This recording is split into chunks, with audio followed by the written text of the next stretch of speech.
Our last topic is the immunity and immunological preparation. तो immunology सबसे पहले हमारे इम्यूनिटी में वर्ड आता है इम्यूनोलॉजी। तो इम्यूनोलॉजी क्या होता है? व्हाट इज इम्यूनोलॉजी या इम्यूनिटी? इम्यूनिटी को हम जनरली बोलते हैं the power of body to resist the effect of inversion of pathogenic microorganism is known as defence mechanism. Defence mechanism नहीं, जो हमारे पैथोजेनिक माइक्रो ऑर्गेनिज्म है। पैथोजेनिक माइक्रो ऑर्गेनिज्म का मतलब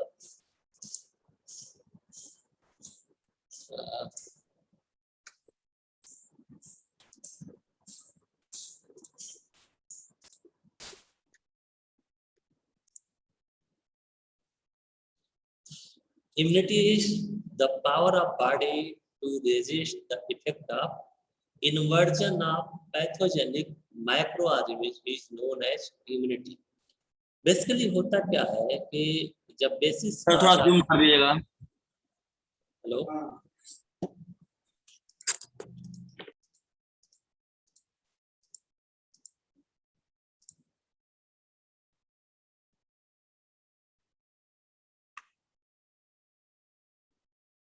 बेसिकली होता क्या है, जो हमारा जो डिजीज है, डिजीज होता है जो भी माइक्रोऑर्गेनिज्म में बोथ बैक्टीरिया एंड वायरस, उसका जब इन्वर्जन होता है तो इन्वर्जन होने से हमारे शरीर में बीमारी होती है। The power of the body to resist the effect of inversion of microorganism is called immunity. तो जो हमारे शरीर का पावर है, जो जिसकी वजह से बीमारी हो रही है, बीमारी किससे हो रही है? इन्वर्जन से। तो अगर उसको होने ही ना दे तो वो बीमारी नहीं होगी, इसी को बोलते हैं इम्यूनिटी। जो फैक्टर है, factor responsible for the immunity, कौन कौन से फैक्टर हैं? इसमें दो फैक्टर आते हैं। सबसे पहले आता है फैगोसाइटोसिस, दूसरा आता है एंटीबॉडी फॉर्मेशन। फैगोसाइटोसिस अब एचएपी में शायद पढ़े होंगे फैगोसाइटोसिस क्या होता है, या इंटरमीडिएट में भी। फैगोसाइटोसिस होता है the invasion of bacteria by certain cell of the body which make the harmful. Phagocytosis is caused by the types of body cell. पहला होता है cell of reticulo endothelial system और दूसरा होता है WBC, जिसको हम व्हाइट ब्लड सेल बोलते हैं। इट इज डिफाइंड एज हमारे शरीर के अंदर हार्मफुल वायरस से बैक्टीरिया आए हैं, उसको खा लेना। तो दो तरह से होता है। जो हमारे ESS सेल होते हैं, पहला सेल होता है सेल ऑफ RES बोलते हैं, रेटिकुलो एंडोथेलियल सिस्टम, और दूसरा होता है WBC।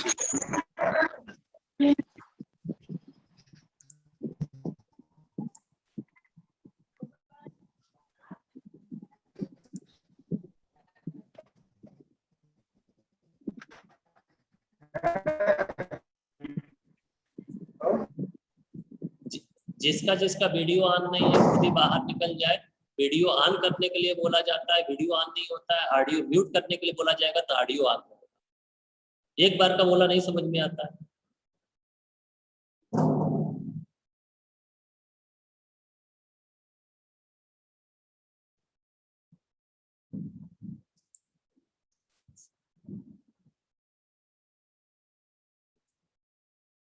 जो cell of reticulo endothelial system होता है, इसको बोलते हैं the cell of reticulo endothelial system are present in the liver and spleen. जो हमारे RES सेल है, RES सेल हमारे लीवर और स्प्लीन में होता है।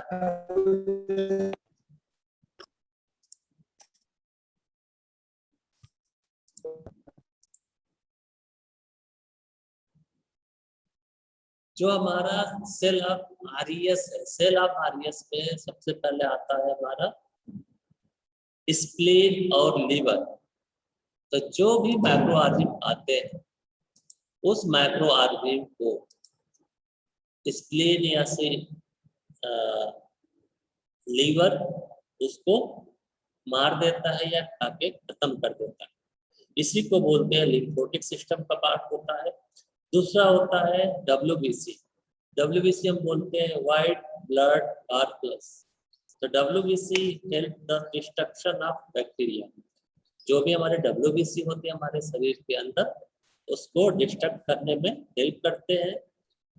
जो भी हमारे WBC के पार्ट्स होते हैं उसको बोलते हैं ल्यूकोसाइट। WBC में ल्यूकोसाइट, मोनोसाइट्स डिफरेंट टाइप के पार्ट्स होते हैं। WBC का जो ल्यूकोसाइट होता है, ल्यूकोसाइट जिधर इन्फेक्टेड एरिया रहता है उस इन्फेक्टेड एरिया में जाता है और they remain at the site of infection, engage the bacteria and make them harmless। क्या होता है कि जो ल्यूकोसाइट है, ल्यूकोसाइट इन्फेक्शन के एरिया में जाता है, फिर वहां पे जाके वही रुकता है और बैक्टीरिया को किल करता है और उसको हार्मलेस बनाता है। दूसरा जो टाइप होता है वो होता है एंटीबॉडी फॉर्मेशन। तो जो नेचर होता है, पैथोजेनेसिस हो गया, इसके अलावा जो नेचर होता है, हमको nature is giving further protection from micro army by forming substance known as antibody. Nature हमारे डिफेंस मैकेनिज्म में क्या करता है, ऐसा सब्सटेंस बनाता है जिसको हम एंटीबॉडीज बोलते हैं। जो एंटीबॉडी होते हैं, एंटीबॉडी क्या होते हैं? एंटीबॉडी में defined as substances formed in body in response to presence of foreign protein and certain other material in the tissues। जो एंटीबॉडी है, एंटीबॉडी क्या रहता है, जो भी हमारे शरीर के अंदर बाहर से चीजें आती हैं, बाहर से चीजें आने में तो टाइप ऑफ प्रोटीन्स हो सकते हैं या बैक्टीरिया हो सकते हैं या उस मटेरियल के टिश्यूज होते हैं, उसके अगेंस्ट में वो बनता है। तो जो एंटीबॉडी होता है, antibody in the body is stimulated by the inversion of the pathogenic micro organism. जो भी पैथोजेनिक माइक्रो ऑर्गेनिज्म होता है उसके स्टिमुलेशन से ही हमारे शरीर के अंदर एंटीबॉडी बनता है। अब हम बात करेंगे टाइप्स ऑफ इम्यूनिटी। कितने तरह की इम्यूनिटी होती है? सबसे पहला जो टाइप होता है उसको बोलते हैं नेचुरल इम्यूनिटी।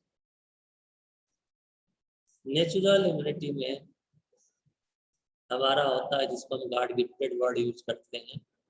नेचुरल इम्यूनिटी में हमारा आता है एज, रेसेस,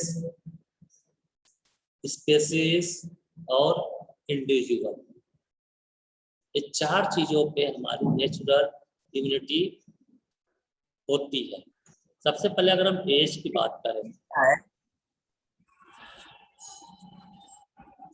हम एज की बात करें तो मेजॉरिटी ऑफ जो चिल्ड्रेन होते हैं जिसका एज ग्रुप 2 से 5 ईयर है वो ससेप्टेबल होते हैं डिप्थीरिया डिजीज के लिए, और जो एडल्ट होता है, एडल्ट डिप्थीरिया के लिए ससेप्टेबल नहीं होता। ये टाइप का हो गया एज। तो बहुत सी बीमारी जो होती है वो बच्चों में ही होगी, बड़ों में नहीं होगी ड्यू टू इम्यूनिटी। दूसरा होता है रेसेस। जैसे रेसेस है निग्रो, निग्रो के अंदर हाई रेजिस्टेंस होता है येलो फीवर के अगेंस्ट में। जो व्हाइट रेसेस है, जो गोरे लोग हैं, गोरे लोगों के अंदर येलो फीवर होने का चांसेस बहुत ज्यादा होता है। तो ये हो गया हमारे रेसिस का इम्यूनिटी। अगर हम स्पेसीज की बात करें, स्पेसीज में जैसे मैन है, तो मैन के अंदर टाइफाइड फीवर होने का चांस सबसे ज्यादा होता है, जबकि चूहों के अंदर ये नहीं होता है।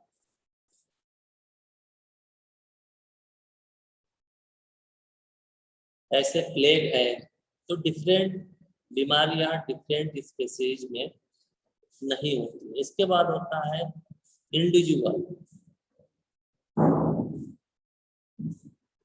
बहुत से जो पर्सन है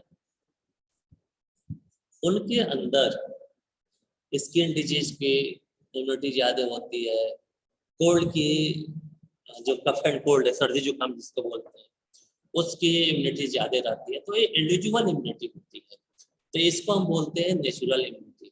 दूसरा होता है एक्वायर्ड इम्यूनिटी। एक्वायर्ड इम्यूनिटी में होता है, एक्वायर्ड को हम बोलते हैं ड्यू टू एंटीबॉडी प्रोडक्शन। इसमें दो तरह से होता है, एक्टिव इम्यूनिटी और दूसरा होता है पैसिव इम्यूनिटी। एक्टिव इम्यूनिटी में नेचुरल और आर्टिफिशियल भी होता है, पैसिव में भी नेचुरल और आर्टिफिशियल होता है।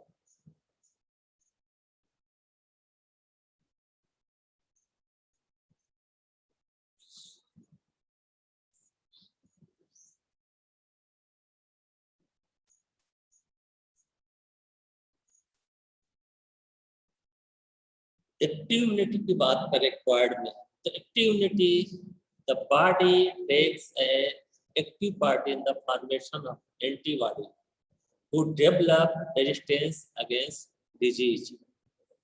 जो एक्टिव इम्यूनिटी है इसमें नेचुरल एक्वायर्ड एक्टिव इम्यूनिटी हो गया। नेचुरली एक्वायर्ड में क्या हो गया कि किसी को बीमारी हो गई, तो जब बीमारी होता है उस बीमारी को लड़ने के लिए हमारे शरीर के अंदर एंटीबॉडी बनता है। The immunity is acquired as a result of infection by causative organism। जिस ऑर्गेनिज्म से वो बीमारी हो रहा है या जिसके द्वारा बीमारी होता है, उस बीमारी से इन्फेक्शन हुआ, और इन्फेक्शन होने के बाद जो पैथोजेनिक माइक्रोऑर्गेनिज्म है, उस पैथोजेनिक माइक्रोऑर्गेनिज्म के अगेंस्ट में हमारे शरीर के अंदर डिफेंसिव मेजर्स होते हैं, और डिफेंसिव मेजर होने के बाद हमारे शरीर के अंदर एंटीबॉडीज का फॉर्मेशन होता है। जो हमारी बॉडी है, बॉडी स्टिमुलेट करती है एंटीबॉडीज प्रोडक्शन के लिए, और वो एंटीबॉडी प्रोडक्शन होने के बाद हमारे शरीर के अंदर वो इम्यून डेवलप हो जाता है। इसको हम बोलते हैं नेचुरली एक्वायर्ड एक्टिव इम्यूनिटी। जैसे स्मॉल पॉक्स, पोलियो में भी for the short duration, pneumonia होता है, इन्फ्लुएंजा होता है, गॉनोरिया होता है, ये सब क्या होता है एक्टिव इम्यूनिटी के एग्जाम्पल है।